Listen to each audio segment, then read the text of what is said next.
Assalamualaikum warahmatullahi wabarakatuh. Perkenalkan, nama saya Dea Putri Intansari. Saya mahasiswi Universitas Negeri Jambi, Program Studi Teknik Lingkungan Angkatan 2021. Di sini saya akan membahas mengenai kalkulus. Di dalam pembahasan saya akan mengangkat 5 materi yang akan saya jelaskan secara singkat dan terperinci. Yuk, simak videonya.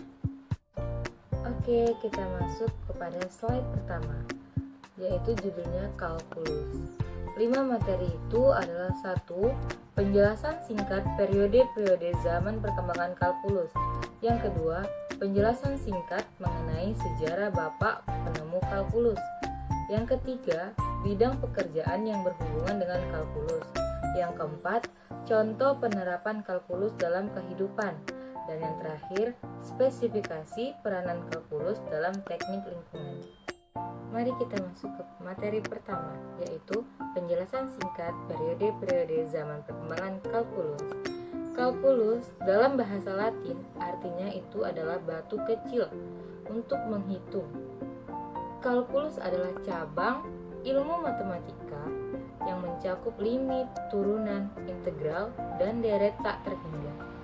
Kalkulus adalah ilmu yang mempelajari perubahan sebagaimana geometri yang mempelajari bentuk dan aljabar dan mempelajari operasi serta penetapan untuk memecahkan persamaan.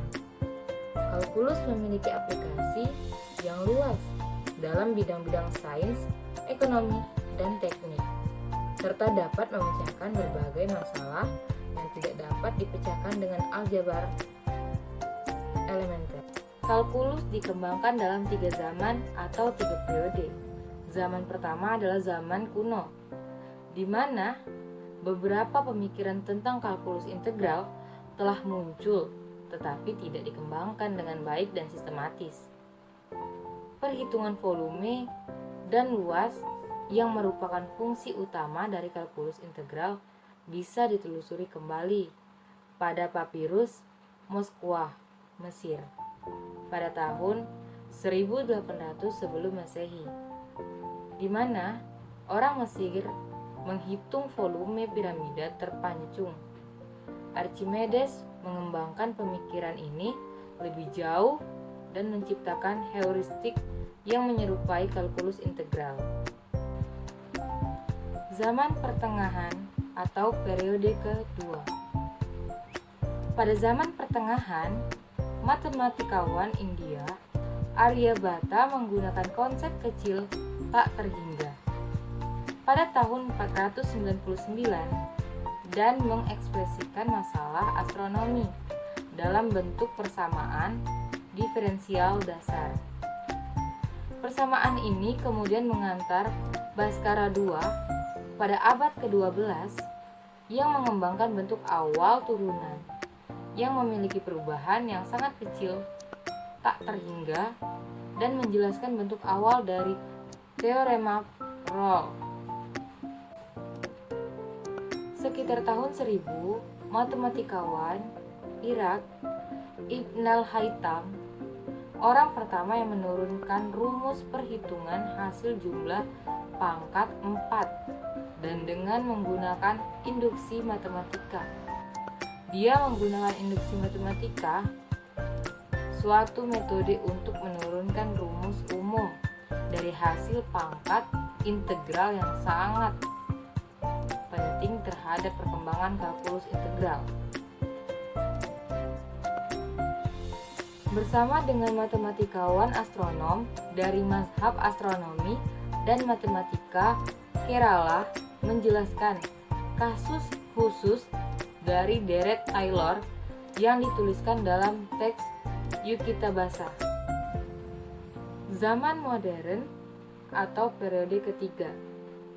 Pada zaman modern, penemuan independen terjadi pada awal abad ke-17 di Jepang oleh matematikawan seperti Seki Kowa. Di Eropa, beberapa matematikawan seperti John Wallis dan Isaac Barrow memberikan terobosan dalam kalkulus. James Gregory membuktikan sebuah kasus khusus dari teorema dasar kalkulus pada tahun 1668. Penjelasan singkat mengenai sejarah Bapak kalkulus. Leibniz dan Newton mendorong pemikiran-pemikiran ini bersama sebagai sebuah kesatuan, dan kedua orang ilmuwan tersebut dianggap sebagai penemu kalkulus. Apakah benar? Tidak. Mengapa? Yuk kita lanjut. Secara terpisah dalam waktu yang nyaris bersamaan, Newton mengaplikasikan kalkulus secara umum ke ronde fisika, sementara Leibniz mengembangkan notasi-notasi kalkulus yang banyak dipergunakan sekarang. Ketika Newton dan Leibniz mempublikasikan hasil mereka untuk pertama kali, timbul kontroversi di selang matematikawan tentang mana yang semakin pantas untuk menerima penghargaan terhadap kerja mereka. Newton menurunkan hasil kerjanya terlebih dahulu, tetapi Leibniz yang pertama kali mempublikasikannya. Newton menuduh Leibniz mencuri pemikirannya dari catatan-catatan yang tidak dipublikasikan, yang sering dipinjam Newton untuk beberapa anggota dari Royal Society. Kita lanjut ke materi yang ketiga. Bidang pekerjaan yang berhubungan dengan kalkulus. Nah, di situ teman-teman bisa melihat ya, ada 3 contoh animasi yang saya masukkan. Yang pertama itu adalah ahli matematika atau ahli statistik atau ahli fisika, bahkan ahli kimia. Mereka juga menggunakan kalkulus. Mereka berhubungan dengan kalkulus. Insinyur sipil dan insinyur antariksa, mereka juga menggunakan metode perhitungan kalkulus. Dan dokter dan para ahli medis pun juga menggunakan metode-metode kalkulus dalam memecahkan suatu masalah. Oke, kita masuk ke materi yang keempat. Contoh penerapan kalkulus dalam kehidupan. Pertama, dalam bidang kedokteran, seperti bagaimana contoh pekerjaan tadi ya, digunakan untuk menghitung volume kanker dan koordinat-koordinatnya. Jadi kalkulus juga bisa menghitung volume kanker ya, ternyata. Lalu yang kedua, dalam bidang ekonomi, digunakan untuk menghitung biaya marginal dan pendapatan marginal yang memungkinkan untuk memperkirakan keuntungan maksimum dalam setting tertentu. Yang ketiga, dalam bidang ilmu teknologi atau IT, digunakan untuk merender objek 3 dimensi yang hasil realistik. Yang keempat, dalam bidang politik, digunakan untuk membuat siasat. Dan yang terakhir, dalam bidang pendidikan, berguna untuk meningkatkan minat belajar, meningkatkan gairah belajar, serta meningkatkan kreativitas dan komunikasi. Nah, kita masuk ke materi yang terakhir, yaitu materi kelima, spesifikasi peranan kalkulus dalam teknik lingkungan. Salah satu contoh manfaat dari kalkulus dalam bidang teknik lingkungan adalah pemodelan matematika tentang penyebaran nitrogen dioksida NO2 dan pengaruh ketinggian cerobong asap terhadap penyebaran nitrogen dioksida di udara, yang merupakan penelitian Binti Komaria DKK, di mana penelitian ini berkonsentrasi menghitung dampak ketinggian cerobong asap terhadap konsentrasi maksimal polutan di udara.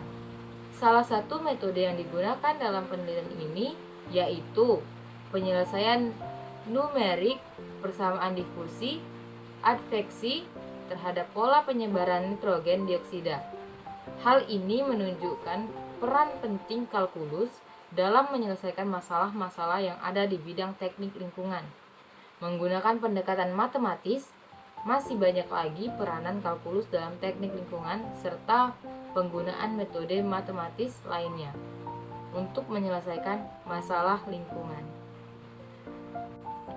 Baik, cukup sekian materi yang dapat saya jelaskan. Lebih dan kurangnya saya mohon maaf.